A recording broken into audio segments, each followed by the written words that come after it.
DSE 2023 mentorship programme ని ఇంతలాగా మీరందరూ ఆదరించి సక్సెస్ చేసినందుకు SNS పబ్లికేషన్స్ నుంచి మా హృదయపూర్వక ధన్యవాదాలు. Telangana DSE SGT all subjects package నూతన సిలబస్ ని ఆధారంగా చేసుకొని మెంటర్షిప్ ప్రోగ్రామ్ ని డిజైన్ చేయడం జరిగింది. ఇది టోటల్ గా 55 డేస్ లో మన సిలబస్ ని కంప్లీట్ చేయడంతో పాటు ఎవ్రీడే క్లాసెస్ అండ్ అలాగే ఎవ్రీడే ఎగ్జామ్స్ ని కూడా SNS యాప్ లో నిర్వహించడం జరుగుతుంది.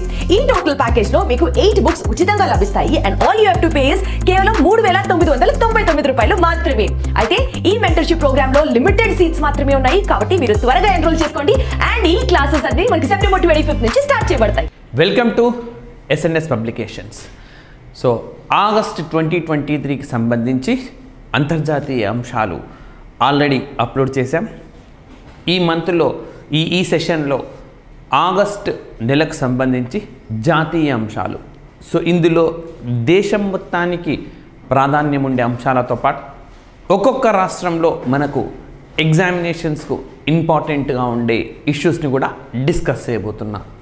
సో నేషనల్ రౌండప్ అనే దాన్ని ఇక్కడ ప్రజెంట్ చేస్తున్నాం. So first of all, one country one election దేశవ్యాప్తంగా పెద్ద ఎత్తున ఆగస్ట్ నెలలో చర్చలోకి వచ్చిన అంశము.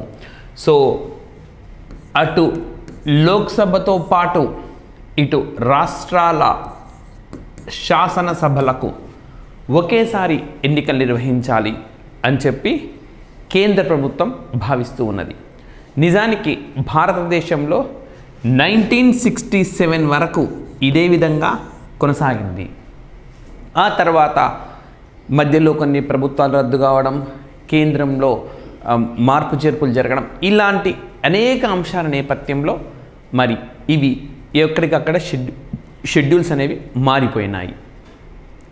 సో ప్రభుత్వం ఏముంటుంది, పదే ఎన్నికలు రావడం, బర్డెన్ అనేది పడతా ఉన్నది ప్రజలపైన. ఎట్ ద సేమ్ టైం పదే కోడ్ కూడా అమల్లోకి వస్తుంది అని చెప్పి, లైక్ ఫర్ ఎగ్జాంపుల్ ఇప్పుడు డిసెంబర్లో తెలంగాణతో పాటు మరికొన్ని రాష్ట్రాలకు ఎన్నికలు ఉన్నాయి. దానికి షెడ్యూల్ మొత్తం ఎన్నికల కసరత్తు చేయాల్సి ఉంటుంది. మళ్ళీ మే నెలలో లోక్సభ ఎన్నికలు, సో మళ్ళీ కొన్ని రాష్ట్రాల ఎన్నికలు, ఈ విధంగా పదే ఎన్నికలు రావడం వల్ల ఈ ఇబ్బందులు అనేవి ఉంటున్నాయి. మరి ఒక దేశం ఒక ఎన్నిక, ఇది అమల్లోకి రావాలంటే ఏ విధమైన రాజ్యాంగ సవరణలు చేయాల్సి ఉంటుంది, ఏ విధంగా అందరినీ ఒప్పించాలి, ఇలాంటి అన్ని అంశాలకు సంబంధించి సమగ్రమైన నివేదిక అందించేందుకు భారత మాజీ రాష్ట్రపతి రామ్నాథ్ కోవింద్, సో ఇక్కడ మీరు చూడొచ్చు రామ్నాథ్ కోవింద్ వారి నేతృత్వంలో ఒక కమిటీని కేంద్రం నియమించింది. రామ్నాథ్ కోవింద్ ప్రస్తుతం మన భారత రాష్ట్రపతి ద్రౌపది ముర్ము గారు, వారికి ముందు రామ్నాథ్ కోవింద్ ఉన్నారు. సో ఎస్సీ సామాజిక వర్గం నుంచి రాష్ట్రపతి అయిన రెండవ వ్యక్తి అన్నమాట. మొదటి వ్యక్తి కేఆర్ నారాయణన్. ఈ విధంగా కేఆర్ నారాయణన్ గారు మరొక ప్రత్యేకత కూడా ఉన్నది ఆయనకి. సో ఆయన ఓటు హక్కును వినియోగించుకున్న తొలి రాష్ట్రపతిగా కూడా ఒక రికార్డును క్రియేట్ చేశారు. మరి రామ్నాథ్ కోవింద్ నేతృత్వంలో ఏర్పాటైన కమిటీలో ఎవరెవరు సభ్యులుగా ఉన్నారంటే కేంద్ర హోం, అదేవిధంగా మనకు సహకార శాఖ మంత్రి అమిత్ షా. సో ఈ ప్రపంచంలోనే సహకార శాఖను చేపట్టిన తొలి వ్యక్తి. అదేవిధంగా కాంగ్రెస్లో లోక్సభ నాయకుడు అధీర్ రంజన్ చౌదరి ఉన్నారు. అయితే ఈ కమిటీ నుంచి ఆయన నిష్క్రమించినారు. ముఖ్యంగా కాంగ్రెస్తో పాటు ఇతర విపక్షాల ఆరోపణ ఏంటంటే సమాఖ్య స్ఫూర్తికి ఇది విరుద్ధమైంది అని చెప్తూ ఉన్నాయి. రాష్ట్రాలపైన పెత్తనం సాధించడానికి కేంద్రం ఈ ప్రతిపాదన చేసింది అన్నది వాటి ఆరోపణ. నెక్స్ట్, మరి గతంలో రాజ్యసభలో ప్రతిపక్ష నాయకుడిగా, రాజ్యసభ నేతగా పనిచేసిన గులాం నబీ ఆజాద్ జమ్మూ అండ్ కాశ్మీర్కు చెందిన నాయకుడు. సో కాంగ్రెస్ పార్టీలో సుదీర్ఘకాలం పనిచేసి ఇప్పుడు స్వతంత్రంగా ఒక పార్టీని కూడా ఏర్పాటు చేశారు. అండ్ అదేవిధంగా మనకు NK Singh, 15th finance commission chairman Nandakumar Singh, ఆయన కూడా ఉన్నారు. అదేవిధంగా సుభాష్ కాశ్యప్ గతంలో లోక్సభకు సెక్రటరీ జనరల్గా పనిచేశారు. And next Harish Salve supreme court lawyer అయిన, and then Sanjay Kothari central vigilance కమిషనర్గా పనిచేసినారు. ఇలా వీళ్ళందరి నేతృత్వంలో ఈ కమిటీ అనేది ఏర్పాటైంది. ఎలాంటి రాజ్యాంగ సవరణ తీసుకురావాల్సి ఉంటుంది, సమాఖ్య స్ఫూర్తి ఏ విధంగా దెబ్బతినకుండా ఆ ప్రయోజనాలు కాపాడవచ్చు, ఒకవేళ ఏదైనా రాష్ట్రంలో ఏదైనా పార్టీ మెజార్టీని కోల్పోయిన పక్షంలో మరి ఏ విధంగా మళ్ళీ అన్నిసార్లు ఒకేసారి ఎన్నిక రావాలి కాబట్టి అప్పటి వరకు ఏ విధంగా ప్రజాస్వామ్యాన్ని మనం నిలబెట్టుకోవచ్చు. ఇన్ కేస్ అన్ని రాష్ట్రాల్లో ప్రభుత్వాలు స్థిరంగా ఉండి కేంద్రంలో ఎవరికి మెజార్టీ లేనప్పుడు మరి అప్పుడు మళ్ళీ అన్ని రాష్ట్రాలకు ఎన్నికల్లోకి వచ్చే వరకు ఏ విధంగా దీన్ని కాపాడుకుంటూ ఉండాలి. ఈ విధంగా అనేక అంశాల ప్రాతిపదికన వీళ్ళు సూచనలు చేయాల్సి ఉంటుంది. సో ఇది మనకు మొదటి అంశము. నెక్స్ట్ మరి లోక్సభలో మరొకసారి విపక్షాలు నరేంద్ర మోడీ ప్రభుత్వం పైన అవిశ్వాస తీర్మానాన్ని ప్రవేశపెట్టాయి. సో అవిశ్వాస తీర్మానాన్ని ఎప్పుడు కూడా లోక్సభలోనే ప్రవేశపెడతారు. సో భారత రాజ్యాంగం ప్రకారము ప్రభుత్వము అనేది లోక్సభకు జవాబుదారీగా ఉంటుంది. అసలు ప్రభుత్వం అంటే ఏంటి? మనం రైట్ ఎప్పుడైనా సరే రాజ్యాంగంలో 3 అంగాలు ఉంటాయి: legislature, executive and judiciary. Legislature అంటే శాసన వ్యవస్థ, పార్లమెంట్ అనమాట. సో భారతదేశంలో పార్లమెంట్ అంటే ఆర్టికల్ 79 ప్రకారము లోక్సభ, రాజ్యసభ, రాష్ట్రపతి. ఎగ్జిక్యూటివ్ అని అంటే కార్యనిర్వాహక వ్యవస్థ. ఇక్కడ తీసుకున్న నిర్ణయాలు అంటే ఇక్కడ చేసే చట్టాలను అమలు చేస్తారు, ఎగ్జిక్యూటివ్ అంటారు, కార్యనిర్వాహక వ్యవస్థ అంటారు. సాధారణ పౌరుడు దీన్ని ప్రభుత్వము అంటాడు, రైట్? సాధారణ పౌరుడు ప్రభుత్వం అంటారు. భారతదేశంలో మంత్రివర్గాన్నే ప్రభుత్వము అంటున్నాం మామూలు భాషలో. వాళ్ళే దాన్ని అమలు చేయాలి. ఇక్కడ చట్టం చేస్తారు, ఇక్కడ మంత్రివర్గం రూపంలో అమలు చేస్తారనమాట. మరి ఈ ప్రభుత్వం అనేది పార్లమెంట్లో మెజారిటీ ఉన్నంత కాలమే ఉంటుంది. లైక్ అంటే లోక్సభలో మెజారిటీ ఉన్నంత కాలమే ఉంటుంది. అంటే లోక్సభకు జవాబుదారీగా ఉంటుంది. ఉమ్మడిగా లోక్సభకు జవాబుదారీ. లోక్సభలో మెజారిటీ లేకపోతే దిగిపోవాల్సి ఉంటుంది. సో ఆ విధంగా మనకు ఈ అవిశ్వాస తీర్మానం ఈ కారణం రీత్యాన్ని మనకు లోక్సభలోనే ప్రవేశపెట్టాల్సి ఉంటుంది. ఇంకా మూడోది మనకు న్యాయ వ్యవస్థ అన్నమాట.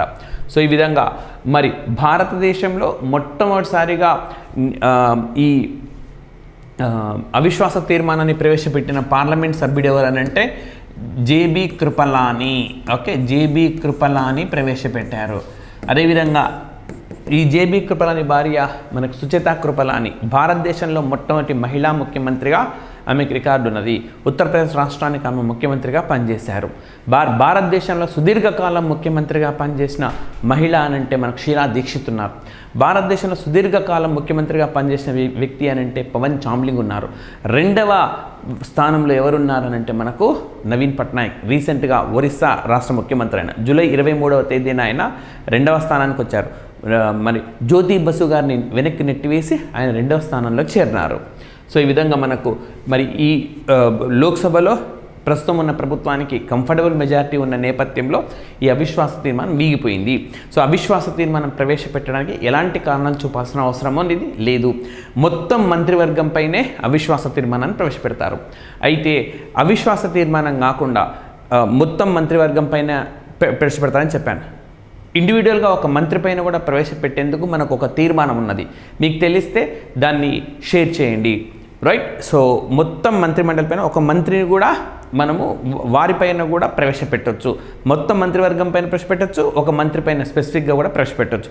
దాన్ని ఏ తీర్మానం అదే ఏ మోషన్ అంటారు, ఇది నో కాన్ఫిడెన్స్ మోషన్ అంటాం అనమాట. ఓకే, దాన్ని ఏ మోషన్ పేరుతో పిలుస్తారు. మీరు షేర్ చేయండి యూట్యూబ్ వేదికగా. అదేవిధంగా క్లాస్ చూస్తున్న అందరూ కూడా లైక్ చేయండి, షేర్ చేయండి. అండ్ నెక్స్ట్ మరి భారతదేశంలో సుదీర్ఘకాలంగా ఉన్న చట్టాల పేరును మార్చాలి అని చెప్పి మన కేంద్ర ప్రభుత్వం నిర్ణయించింది. సో ఓకే చూడండి, మరి మనకు ఇక్కడ Indian penal code, okay, Indian penal code IPC అని చాలా సందర్భాల్లో వినుంటారు. దీన్ని భారతీయ న్యాయ సంహిత అనే పేరుతో పిలుస్తారు. ఓకే, ఇండియన్ పీనల్ కోడ్ 1860లో వచ్చింది. దీన్ని భారతీయ న్యాయ సంహిత అని పిలుస్తున్నారు. మరి భారతీయ న్యాయ సంహితలో 356 సెక్షన్స్ ఉంటున్నాయి. గతంలో 511 సెక్షన్స్ ఉండేవి. సో ఇప్పుడు ఇందులో 356 మాత్రమే ఉంటాయి. అంటే 175 సెక్షన్స్ అనేవి మనకు రిపీల్ అయినాయి. సో రైట్, కొత్తగా 8 వచ్చి 22 పూర్తిగా రీప్లేస్ అయిపోయినాయి అన్నమాట. సో ఈ విధంగా మనకు భారతీయ న్యాయ సంహిత అని చెప్పి ఉన్నది. నెక్స్ట్ వచ్చేసి మనకు క్రిమినల్ ప్రొసీజర్ కోడ్ 1898, దీన్ని భారతీయ నాగరిక్ సురక్షా సంహిత అని మార్చబోతున్నారు. భారతీయ నాగరిక్ సురక్షా సంహిత. మరి భారతీయ నాగరిక్ సురక్షా సంహిత అనేది 533 సెక్షన్స్ ఉంటున్నాయి. 160 సెక్షన్లు ఓకే గతాన్ని మార్పు చేశారు, కొత్తగా 9 యాడ్ చేసి 9 రిపీల్ చేశారు. సో ఈ విధంగా మనకు భారతీయ నాగరిక సురక్షా సంహిత అనేది ఉన్నది. నెక్స్ట్ అదేవిధంగా ఇండియన్ ఎవిడెన్స్ యాక్ట్ సాక్ష్యాలకు సంబంధించింది, దీనికి భారతీయ సాక్ష్య సంహిత అని పేరు పెట్టారు, భారతీయ సాక్ష్య బిల్ అని ప్రవేశపెట్టారు. ఇందులో 170 సెక్షన్లు ఉండేవి గతంలో, ఇప్పుడు ఇందులో కొత్త దాంట్లో 170 ఉన్నాయి, గతంలో 167 ఉండేవి. 23 సెక్షన్స్లో మార్పులు చేశారు, మిగతావి క్యారీ చేశారనమాట. కొత్తగా ఒకటి యాడ్ చేసి 5 రిపీల్ చేశారు, తీసేశారనమాట. రైట్. సో అదేవిధంగా 18 రాష్ట్రాలు 6 కేంద్రపాలిత ప్రాంతాలు సుప్రీంకోర్టు ఇవన్నీ కూడా మనకు డిస్కషన్స్లో పాల్గొన్నవి. 16 హైకోర్టులో, అది judicial academies, 22 law universities, 142 MPs, nearly 270 MLAs and the public have given suggestions. Public డొమైన్లో పెట్టారు యాక్చువల్గా, దీనికి ఇలా మార్పు చేర్పులు చేయబోతున్నాం, స్పందించండి అని. అందుకు 18 రాష్ట్రాలు, 6 కేంద్రపాలిత ప్రాంతాలు, సుప్రీంకోర్టు, 16 హైకోర్టులు, 5 జ్యుడిషియల్ అకాడమీస్, లా యూనివర్సిటీస్ 22, 142 మంది ఎంపీలు, 270 మంది ఎమ్మెల్యేలు అండ్ పబ్లిక్, జనరల్ పబ్లిక్, వీళ్ళందరూ కూడా స్పందించి వారి అందరి సిఫారసులను క్రోడీకరించి తీసుకొని వచ్చినామని చెప్పి ప్రభుత్వం చెప్తోంది. అయితే దీన్ని పార్లమెంటరీ సంఘానికి రెఫర్ చేశారు, ఇంకా ఓటింగ్ అనేది జరగలేదు. రైట్. సో ఇది మనం ఏ పేరుతో మారింది, ఆ విధంగా ఎగ్జామినేషన్లో క్వశ్చన్ వచ్చే అవకాశం ఉన్నది. రైట్. అండ్ నెక్స్ట్ చాలా ముఖ్యమైన అంశము, భారత ప్రస్తుతం రాజ్యాంగం ఆర్టికల్ 324 ప్రకారం ప్రధాన ఎన్నికల కమిషనర్ అదేవిధంగా ఇతర ఎన్నికల కమిషనర్లను ఎవరు నియమిస్తారంటే భారత రాష్ట్రపతి నియమిస్తారు. ఎవరి సిఫారసు మేరకు అంటే క్యాబినెట్ సిఫారసు మేరకు. అయితే క్యాబినెట్లో మనకు ఎవరు డామినేట్ చేస్తారంటే ప్రధానమంత్రి. అంటే ప్రధానమంత్రి చెప్పిన వాళ్ళే దాదాపుగా ఎన్నికల సంఘంలో సభ్యులుగా ఉంటారు. సో మరి ఇది ఎలాంటి వివక్షకు దారి తీయకుండా ఉండాలంటే ఈ నియామక పద్ధతిని మార్చాలి అని చెప్పి సుప్రీంకోర్టు సూచించింది. నిజానికి భారత రాజ్యాంగంలో ఎలక్షన్ కమిషనర్ల నియామకానికి సంబంధించి చట్టం చేసే అధికారం పార్లమెంట్కి ఇచ్చింది. ఇప్పుడున్న పార్లమెంట్ ఈ అధికారం క్యాబినెట్కు కట్టబెట్టి అంటే రాష్ట్రపతికి ఇచ్చింది, బట్ క్యాబినెట్ సిఫారసు మేరకు అపాయింట్ చేయాల్సి ఉంటుంది అని చెప్పింది. అయితే ఇటీవల సుప్రీంకోర్టు ఏమని చెప్పింది, సుప్రీంకోర్టు రైట్ సో ఒక కమిటీ ఎంపిక చేయాలి ఎన్నికల కమిషనర్లను. ఆ కమిటీలో భారత ప్రధానమంత్రి అండ్ లోక్సభలో అపోజిషన్ లీడర్ అంటే ప్రతిపక్ష నాయకుడు, మూడోది వచ్చేసి మనకు సుప్రీంకోర్టు చీఫ్ జస్టిస్, ఈ ముగ్గురు ఉండాలి అని చెప్పింది. ఆ విధంగా చట్టాన్ని తీసుకురండి అని సూచించింది. రైట్. సో మరి ప్రధానమంత్రి అంటే మనకు అంతకు తెలిసిందే, లోక్సభ నాయకుడు, ఎవరికి ఎక్కువ మెజారిటీ ఉంటుందో ఆ పక్షానికి సంబంధించిన నాయకుడు. అపోజిషన్ లీడర్ అని అంటే మనకు క్యాబినెట్ ర్యాంకులను కలిగి ఉంటాడు. అదేవిధంగా ప్రతిపక్షంలో అతిపెద్ద రాజకీయ పార్టీగా ఉండాలి, ప్లస్ ఆ పార్టీకి 10% సీట్లు వచ్చి ఉండాలి. అంటే ప్రస్తుతం లోక్సభలో 543 సీట్లు ఉన్నాయి, 10% అంటే 55 సీట్లు వచ్చి ఉండి విపక్షంలో అతిపెద్ద పార్టీ ఉండాలి. ఇప్పుడు భారతదేశంలో లోక్సభలో అతిపెద్ద రాజకీయ పార్టీ బీజేపీ అధికారంలో ఉన్నది, విపక్షంలో అతిపెద్ద రాజకీయ పార్టీ కాంగ్రెస్, 51-52 స్థానాలు ఉన్నాయి. కాబట్టి ఆ పార్టీ 10% సీట్లు పొందలేదు, కాబట్టి అపోజిషన్ లీడర్ అనేవారు లేరు ఇప్పుడు. అయితే అంటే ప్రతిపక్షంలో ఉంటూ అతిపెద్ద రాజకీయ పార్టీకి సంబంధించిన నాయకుడిని కూడా నియమించవచ్చు అని చెప్పి కూడా ప్రొవిజన్ పెట్టారు భారత ప్రధాన న్యాయమూర్తి.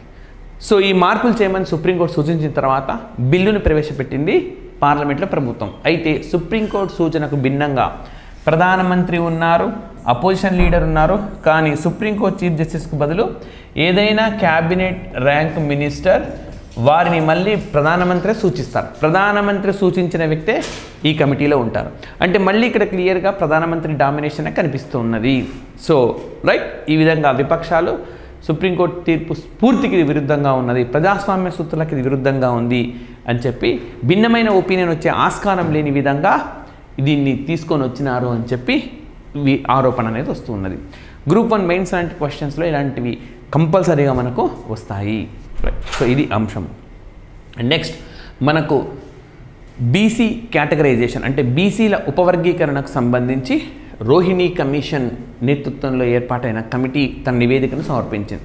అయితే నివేదికలోని అంశాలను ఇప్పటి వరకు విడుదల చేయలేదు. సో ఎవరు నేతృత్వం వహించారంటే రోహిణి గారు నేతృత్వం వహించినారు. సో ఎందుకనంటే దాదాపుగా 52% ఇంకా అంతకన్నా ఎక్కువ జనాభా ఉండే ఈ ఓబీసీ వర్గాలు అందరికీ రిజర్వేషన్ ఫలితాలు అందడం లేదు, అందరికీ పథకాలు అందడం లేదు. సో దీనికి కారణం ఏంటంటే అందరూ కూడా ఒకే గ్రూప్గా ఉండడం. ఈ సబ్ కేటగరైజేషన్ ఏదైతే ఉన్నదో, ఉపవర్గీకరణ ఏదైతే ఉందో అది చేయడం వల్ల మాత్రమే అన్ని బీసీ కులాలకు న్యాయం జరుగుతుందని చెప్పి. సో దాదాపుగా ఒక 25% బీసీ కులాలు మాత్రమే ఉన్నత ఉద్యోగాలు కానీ పెద్ద పెద్ద కాలేజీలలో సీట్లను కానీ పొందుతున్నాయి, కానీ మిగతావి పొందడం లేదు, ప్రాతినిధ్యం అనేది లేకుండా పోయింది అని చెప్పి వార్తలు వస్తున్న నేపథ్యంలో ఈ కమిషన్ నిజానికి ఎప్పుడో సమర్పించాల్సి ఉండింది. బట్ పొడిగిస్తూ వెళ్ళారు. మధ్యలో కరోనా అడ్డు రావడం కూడా ఈ పొడిగింపునకు ఒక కారణంగా ఉండింది. సో ఇది మనకు ఈ అంశానికి సంబంధించిన ఎక్స్ప్లెనేషన్. అండ్ నెక్స్ట్, మరి రాహుల్ గాంధీ వయనాడ్ అనే ప్రాంతం నుంచి ఆయన ఎన్నికైన సంగతి తెలిసిందే. సో అయితే ఆయన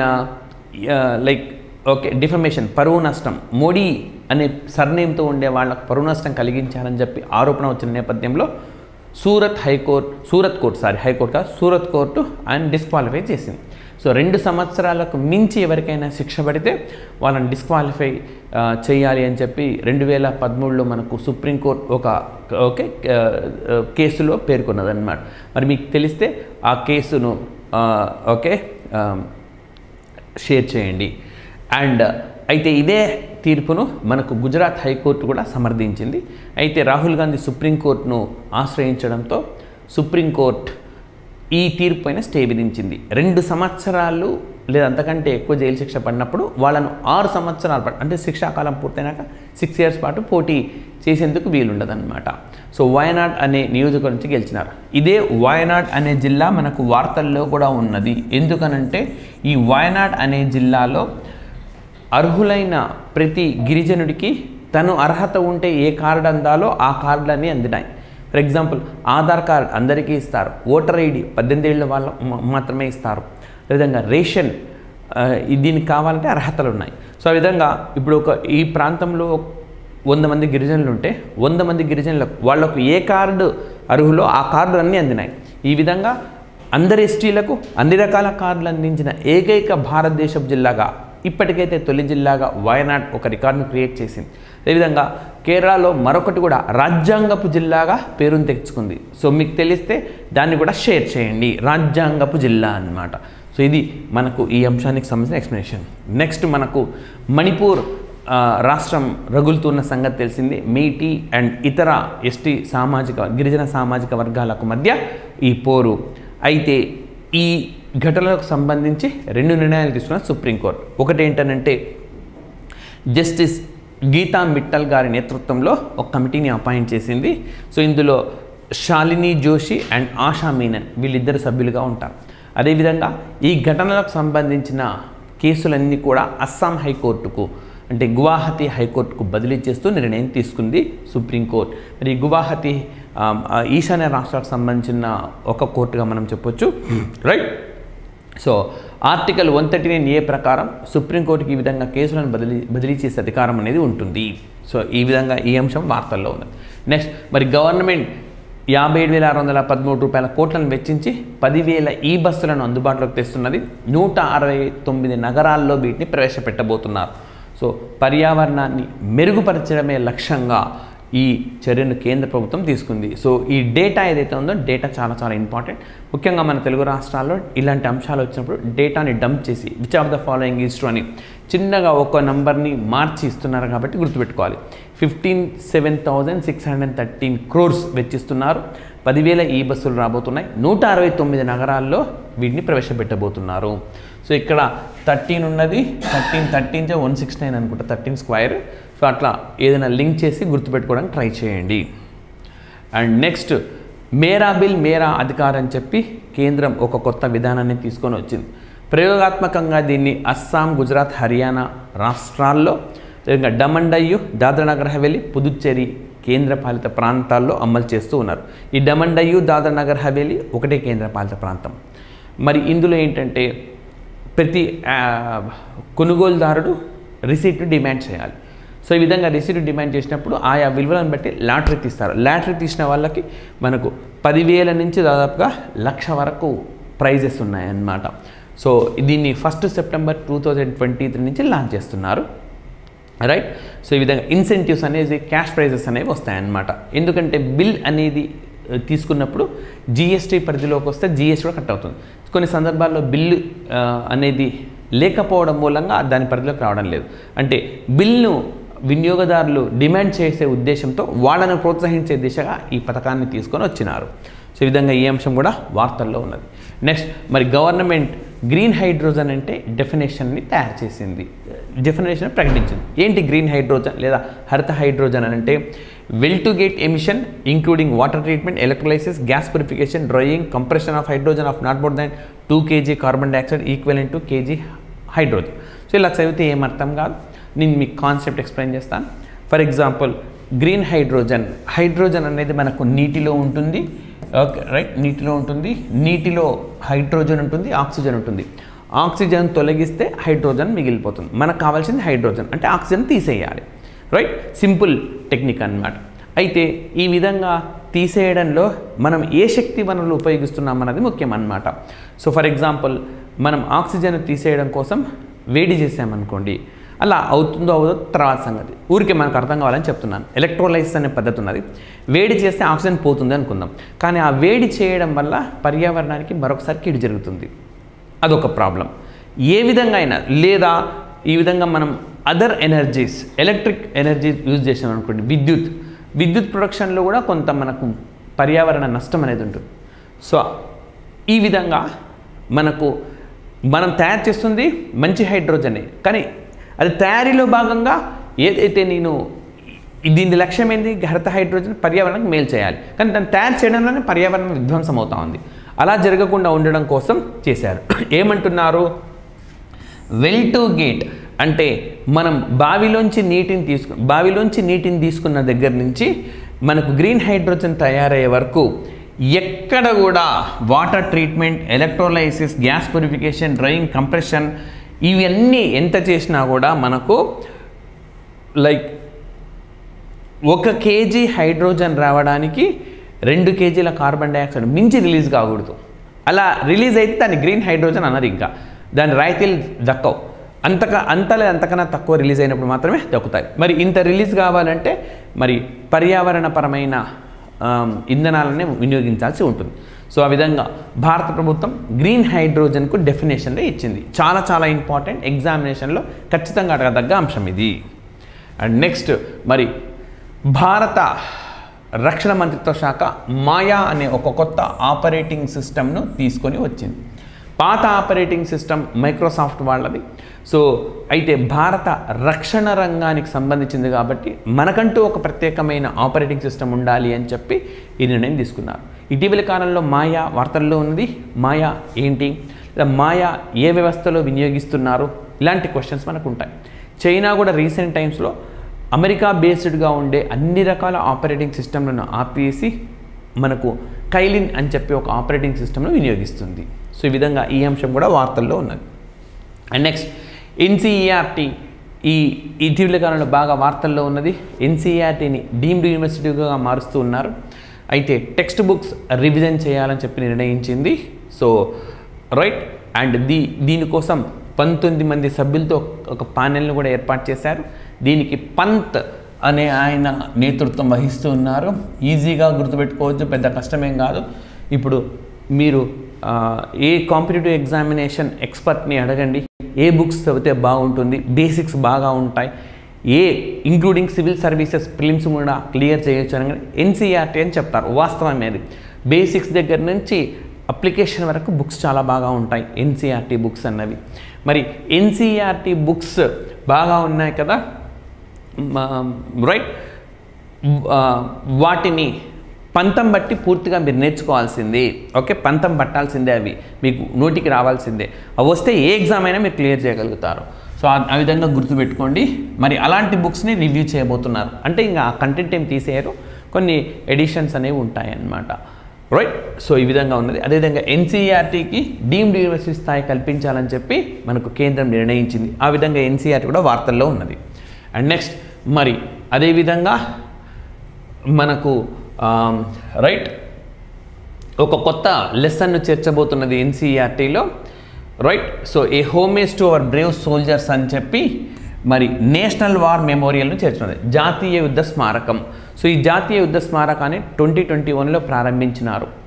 భారతదేశంలో ఏ యుద్ధంలో చనిపోయిన సైనికుడి స్మారకార్థమైన సరే ఇది ఉంటుంది, రైట్. సో యాక్చువల్గా మనకు 1931లో బ్రిటిష్ ప్రభుత్వము ఇండియన్ వార్ మెమోరియల్ అని తెచ్చింది, అంటే భారత యుద్ధ స్మారకము అని చెప్పి. మొదటి ప్రపంచ యుద్ధంలో చనిపోయిన సైనికుల స్మారకార్థం దాన్ని తీసుకొని వచ్చినారు. అయితే దీనినే 2021లో నేషనల్ వార్ మెమోరియల్ మార్చారు. మొదటి ప్రపంచ యుద్ధమే కాదు, రెండవ ప్రపంచ యుద్ధం, పాకిస్తాన్తో యుద్ధం, చైనాతో యుద్ధం, ఉగ్రవాదుల దాడిలో చనిపోయిన సోల్జర్స్, ఇలా వీళ్ళందరి స్మారకార్థం నిర్మించారు. వీళ్ళందరి పేర్లను కూడా సువర్ణాక్షరాలతో ఇక్కడ లిఖించినారు.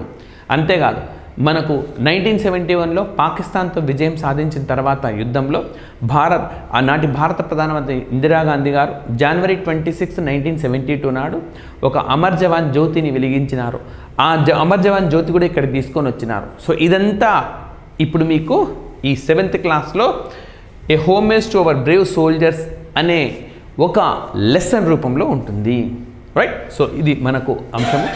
ఏపీపీఎస్సీ నిర్వహించిన గ్రూప్ 1 ఎగ్జామినేషన్లో ప్రిలిమ్స్లో దీన్ని అడిగినట్టున్నారు. సో మంచి ఇంపార్టెంట్ టాపిక్గా చెప్పుకోవచ్చు. అండ్ నెక్స్ట్ మరి రాష్ట్రాల వారీగా కాన చూస్తే భారతదేశంలో మొట్టమొదటి hydrogen fuel cell bus Leh అంటే లడాఖ్లో అందుబాటులోకి వచ్చింది.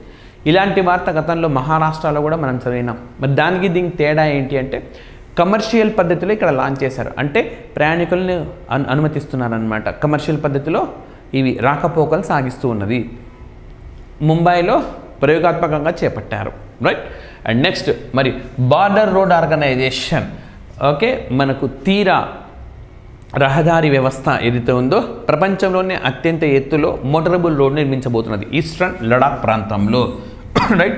మన రీసెంట్గా జరిగిన టెట్ ఎగ్జామినేషన్ అనుకుంటాను, ఆ టీచర్స్ రిక్రూట్మెంట్ టెస్ట్కు సంబంధించింది, అందులో అడిగినట్టున్నారు ఇది, రైట్. సో యాక్చువల్గా అందులో కరెంట్ అఫైర్స్ లేవు, బట్ అడిగారు. సో ఈ విధంగా ఇది కూడా మనకు వార్తల్లో ఉన్నది. అండ్ నెక్స్ట్ మనకు జమ్మూ అండ్ కాశ్మీర్ అనే కేంద్ర పాలిత ప్రాంతాన్ని కానీ చూస్తే తులిప్ గార్డెన్, శ్రీనగర్లో ఉన్నది tulip garden, world book of రికార్డ్స్లో ఇది చోటు సంపాదించింది. ఎందుకనంటే ఏషియాలోనే అతిపెద్ద గార్డెన్గా చాలా అందంగా ఉంటుంది. రాఘవేంద్రరావు సినిమా తీసినట్టుగా ఉంటుంది మొత్తం ఈ గార్డెన్. ఇమేజెస్ అన్నీ మీరు చూడొచ్చు గూగుల్లో, చాలా బాగా ఉంటుంది. అండ్ నెక్స్ట్ వచ్చేసి గువాహతి ఎయిర్పోర్ట్లో డిజియాత్ర ఫెసిలిటీ తీసుకొచ్చారు. ఏంటి ప్రత్యేకత అంటే ఈశాన్యంలో ఈ డిజియాత్ర వ్యవస్థ అందుబాటులోకి వచ్చిన మొట్టమొదటి ఎయిర్పోర్ట్గా మనకు లోక్ప్రియ గోపీనాథ్ బర్దోలి ఎయిర్పోర్ట్ను చెప్పుకోవచ్చు. ఇది అస్సాంలో గువాహతిలో ఉన్నది. మరి డిజియాత్ర అంటే ఏంటి? లైక్ మీరు ఏరోప్లేన్లో ప్రయాణించుంటే తెలిసి ఉంటుంది. ఈ పాటికి మనం చెక్ ఇన్ చేయాల్సి ఉంటుంది, చెక్అవుట్ చేయాల్సి ఉంటుంది. లైక్ ఫర్ ఎగ్జాంపుల్ ఇక్కడి నుంచి హైదరాబాద్ నుంచి ఒక వ్యక్తి అమెరికా వెళ్ళాలనుకున్నాం, డైరెక్ట్ ఫ్లైట్ లేదు కాబట్టి ఇక్కడి నుంచి ముంబైకి వెళ్ళాలి, ముంబై లేదా బెంగళూరుకి వెళ్ళాలి, అక్కడి నుంచి మళ్ళీ ఇంకొక ప్రాంతానికి వెళ్ళాలి. ప్రతి చోట చెక్కింగ్ అనేది ఉంటుంది. కానీ డిజియాత్ర అని చెప్పి యాప్ని డౌన్లోడ్ చేసుకొని దాంట్లో వివరాలన్నీ ఫోటోతో సహా అయితే ఒక్కసారి చెక్కింగ్ అయిపోతే చాలు, మరి చివరి డెస్టినేషన్లో వరకు ఇంకా చెక్కింగ్ అనేది ఉండదు. అంటే సో ఆధునిక సాంకేతిక పరిజ్ఞానంతో దీన్ని రూపొందించాను డిజియాత్రని. ఈ సౌకర్యము మెల్లిమెల్లిగా అన్ని ఎయిర్పోర్ట్లకు వస్తూ ఉన్నది. అందులో భాగంగా మొట్టమొదటిసారిగా ఈశాన్యం, ఓకే, నార్త్ ఈస్టర్న్ స్టేట్స్లో ఈ డిజియాత్రను తీసుకొని వచ్చినారు. And next Nagaland, okay, Nagaland అనేది ఈశాన్య భారతదేశంలో మొదటి రాష్ట్రమైంది. ఏ విధంగా? ఆధార్ లింక్డ్ బర్త్ రిజిస్ట్రేషన్, అంటే జన్మించిన తర్వాత ఆధార్ని లింక్ చేస్తూ ఉన్నారు. ఈ గంతం దక్కించుకున్న మొట్టమొదటి ఈశాన్య రాష్ట్రం ఏదంటే నాగాల్యాండ్. మనకేమని అడుగుతారు? ఈశాన్యంలో మొట్టమొదటిసారిగా ఏ విమానాశ్రయంలో డిజియాత్ర వచ్చింది? గువాహతి, అస్సాం. ఎక్కడ జననాన్ని ఆధార్తో లింక్ చేశారు? నాగాల్యాండ్. సో ఈ విధంగా ఈశాన్యము అన్నది వచ్చినప్పుడల్లా మనం ఈ పాయింట్స్ అన్ని గుర్తు చేసుకుంటూ ఉండాలి. అండ్ నెక్స్ట్ వచ్చేసి కోల్కతా. మరి భారతదేశంలో ఎయిర్ క్వాలిటీ ఎర్లీ వార్నింగ్ సిస్టమ్ను ప్రవేశపెట్టిన 3వ నగరం ఏది అని అంటే కోల్కతా నగరము. సో ఢిల్లీ, పూణే ఈ 2 నగరాల్లో ఇప్పటికే ఉంది. సో ఈ ఫెసిలిటీని కోల్కతాగా ఎక్స్టెన్షన్ చేశారు. సో భారతదేశంలో మొట్టమొదటిసారిగా అండర్ వాటర్ మెట్రోను ప్రవేశపెట్టిన నగరం కూడా కోల్కతా. అసలు మెట్రో కూడా అందుబాటులోకి వచ్చిన మొదటి నగరం కూడా కోల్కతా. సో ఈ విధంగా కోల్కతా మనకు వివిధ అంశాల రీత్యా వార్తల్లో ఉన్నది.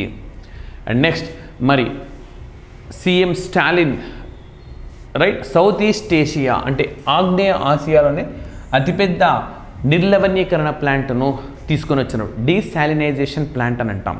సో మనకు తెలిసిందే సముద్రం వాటర్ అనేది లవణాలను కలిగి ఉంటుంది.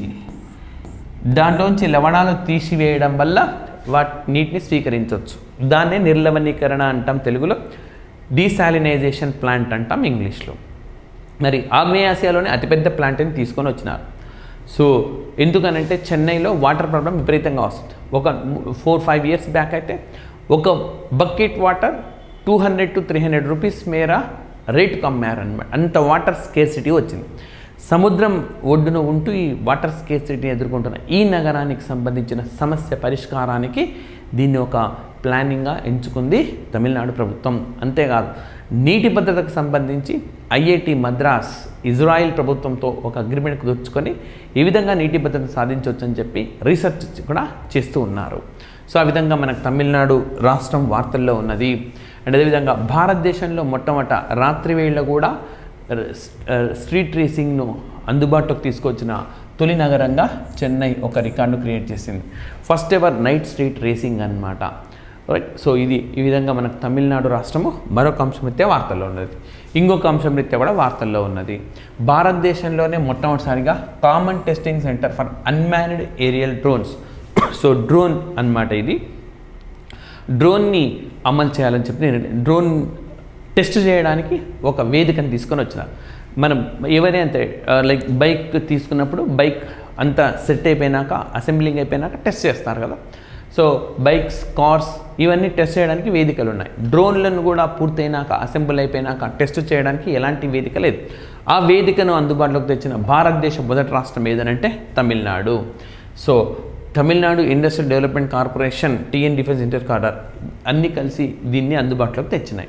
సో ఎన్ని ప్రత్యేకతలు ఉన్నాయి చూడండి తమిళనాడు రాష్ట్రానికి సంబంధించింది. And next Kerala. మరి కేరళ రాష్ట్రము కేరళం అని పేరు మార్చుకోబోతున్నది. సో ఆ మేరకు ఆ రాష్ట్ర అసెంబ్లీ తీర్మానం చేసింది. దీనికి రాజ్యాంగ సవరణ అవసరం అవుతుంది. ఒక రాష్ట్రం పేరును మార్చాలి అంటే రాజ్యాంగాన్ని సవరించాల్సి ఉంటుంది. రాజ్యాంగాన్ని సవరించే హక్కు కేవలం పార్లమెంటుకు మాత్రమే ఉన్నది. భారత రాజ్యాంగాన్ని సవరించగలం ఆర్టికల్ 368లో పేర్కొన్నారు. మరి ఆ రాజకీయ ప్రక్రియ పూర్తయిన తర్వాత కేరళ రాష్ట్రాన్ని మారుస్తారు. 1వ షెడ్యూల్లో 4వ షెడ్యూల్లో ఈ మార్పు అనేది వస్తుంది. రైట్. సో మనకు ఇటీవల కాలంలో ఈ పేరు మార్పులు బాగా జరుగుతున్నాయి.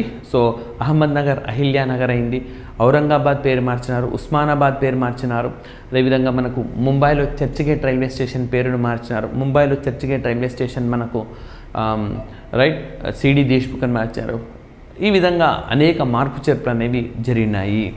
అండ్ అదేవిధంగా భారతదేశంలో మొట్టమొదటి కృత్రిమ మేధా పాఠశాలను ఏ రాష్ట్రంలో ప్రారంభించినారంటే కేరళ రాష్ట్రంలో. India's first AI school. Right. ఈ కృత్రిమ మేధతో పనిచేసే రోబోట్స్ కానీ చాట్ బోట్స్ కానీ చాలా వచ్చినాయి మనకు.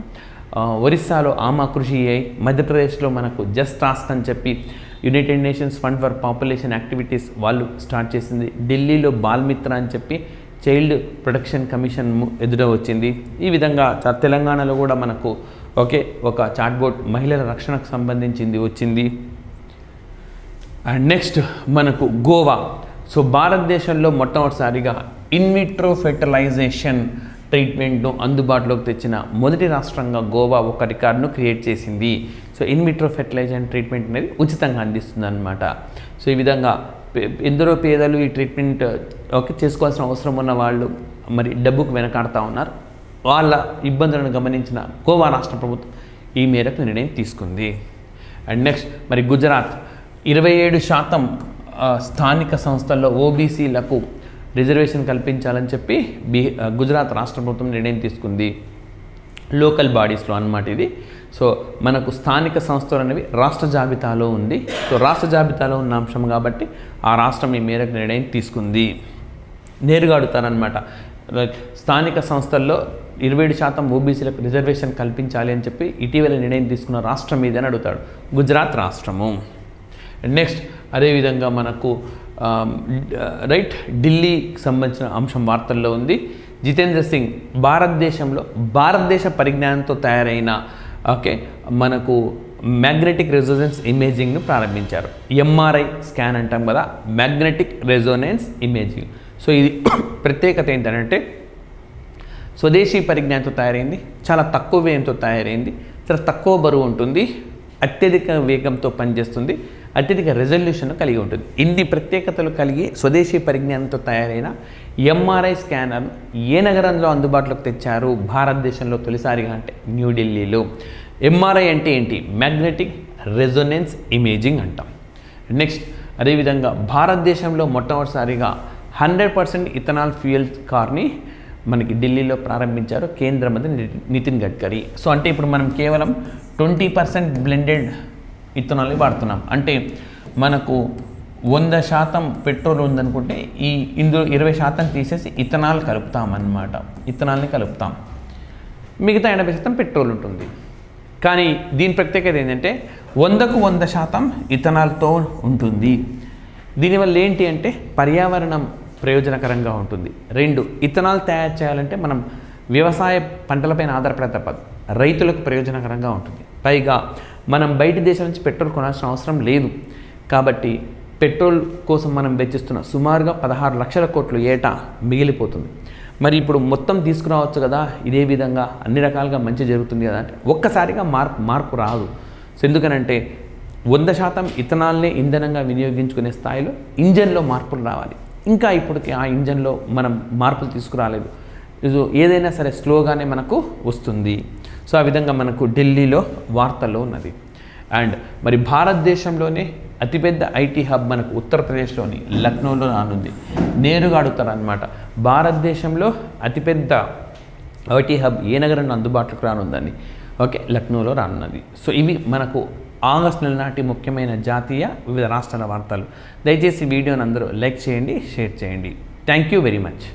తెలంగాణ డిఎస్సి 2023 మెంటర్షిప్ ప్రోగ్రామ్ ని ఇంతలాగా మీరందరూ ఆదరించి సక్సెస్ చేసినందుకు ఎస్ఎన్ఎస్ పబ్లికేషన్స్ నుంచి మా హృదయపూర్వక ధన్యవాదాలు. Telangana DSC SGT all subjects package నూతన సిలబస్ ని ఆధారంగా చేసుకొని మెంటర్షిప్ ప్రోగ్రామ్ ని డిజైన్ చేయడం జరిగింది. ఇది టోటల్ గా 55 డేస్ లో మన సిలబస్ ని కంప్లీట్ చేయడంతో పాటు ఎవ్రీడే క్లాసెస్ అండ్ అలాగే ఎవ్రీడే ఎగ్జామ్స్ ని కూడా ఎస్ఎన్ఎస్ యాప్ లో నిర్వహించడం జరుగుతుంది. ఈ టోటల్ ప్యాకేజ్ లో మీకు 8 బుక్స్ ఉచితంగా లభిస్తాయి. And all you have to pay is కేవలం 3,999 రూపాయలు మాత్రమే. అయితే ఈ మెంటర్షిప్ ప్రోగ్రామ్ లో లిమిటెడ్ సీట్స్ మాత్రమే ఉన్నాయి. కాబట్టి మీరు త్వరగా ఎన్రోల్ చేసుకోండి. అండ్ ఈ క్లాసెస్ అన్ని మనకి సెప్టెంబర్ 25 నుంచి స్టార్ట్ చేయబడతాయి.